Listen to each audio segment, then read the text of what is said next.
কিয়ামতের আগে আগে আরো কিছু মানুষকে আল্লাহ পাক কিন্তু শূকর এবং বানরে পরিণত করবেন। এই হাদিসটা কি জানেন? হাদিসটা শুনে রাখেন। এটা আখিরুল জামান বা কিয়ামতের আলামত সংক্রান্ত হাদিসগুলোর মধ্যে পাবেন। আল্লাহর রাসূল সাল্লাল্লাহু আলাইহি ওয়াসাল্লাম বলেছেন, কিয়ামতের আগে আগে আমার উম্মতের মধ্যে, ভালো করে শোনেন, কিয়ামতের আগে আগে আমার উম্মতের মধ্যে একদল মানুষ বের হবে যারা মদ পানকে হালাল মনে করবে। কাকে? মদ পান করাকে হালাল মনে করবে। যারা বাদ্যযন্ত্র, গায়িকা, নায়িকা এগুলো নিয়ে নর্তকী নাচাবে রাতের বেলা, এগুলোকে হালাল মনে করবে। যারা অশ্লীলতা, বেহায়াপনাকে জায়েজ করে নিবে।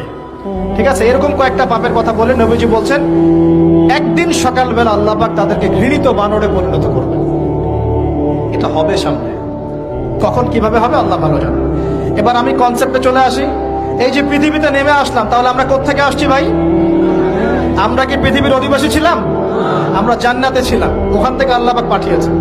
এবার পৃথিবীতে এসে আদম আলাইহিস সালামের যুগে খুব একটা দুর্ঘটনা ঘটে নাই, একটা ঘটেছে।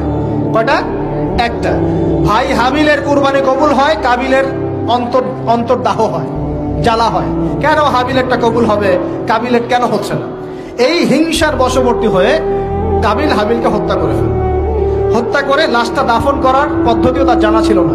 আল্লাহ কাককে পাঠালেন, কাককে দেখে সে শিখল। প্রথম দুর্ঘটনা হচ্ছে হাবিল কাবিলের দুর্ঘটনা। বলে রাখি, আজকেও নিজের ভাইয়ের বেশে বহু কাবিল মুসলিম সমাজের মধ্যে ঘুরে বেড়ায়। নিজের ভাইয়ের লেবাসে, পোশাকে, সুরতেই বহু কাবিল এখনো কিন্তু মুসলিম সমাজে ঘুরে বেড়ায়। তো আমরা কাবিলদেরকে কাবিলের পরিণতি সম্পর্কে সচেতন করতে চাই। হাবিল বলেছিল, তুমি যদি আমাকে মারতে আসো, আমি তোমাকে মারার জন্য হাত বাড়াবো না। হাবিল জান্নাতে যাবে আর কাবিল জাহান্নামে যাবে। কেন কাবিল জাহান্নামে যাবে? নবীজি বলেছেন, পৃথিবীর প্রথম হত্যাকাণ্ড সংগঠিত করেছে কাবিল। এ কারণে পৃথিবীতে যত খুন হবে, সমস্ত খুনের পাপের একটা অংশ কাবিলের আমলনামায় যোগ করা হবে। বলেন নাউজুবিল্লাহ। একটা কথা মনে রাখবেন, সদকায়ে জারিয়া যেমন আছে, গুনাহে জারিয়াও আছে। একটা মদের দোকান দিয়েছেন, যত মানুষ মদ খাচ্ছে, সমস্ত গুনার একটা অংশ আপনার কাঁধে আসছে। সিনেমা হল করেছেন, মানুষ সারাদিন নেকড়া ছবি দেখে, নগ্ন ছবি দেখে, যত মানুষ এখানে পাপ করবে, সমস্ত পাপের একটা অংশ আপনার কাঁধে যাবে। আবার একটা মাদ্রাসা করেছেন, যত মানুষ এখানে দ্বীনি ইলম শিখবে, এই নেকির একটা অংশ আপনি পাবেন ইনশাআল্লাহ। মরে গেলেও কবরে পাবেন ইনশাআল্লাহ। আল্লাহ পাক আমাদের সবাইকে সদকায়ে জারিয়া করার তৌফিক দেন, গুনাহে জারিয়া থেকে বাঁচিয়ে রাখুন। খুব খেয়াল রাখবেন, আল্লাহ পাক আমাদের হেফাজত করুন বলি আমিন।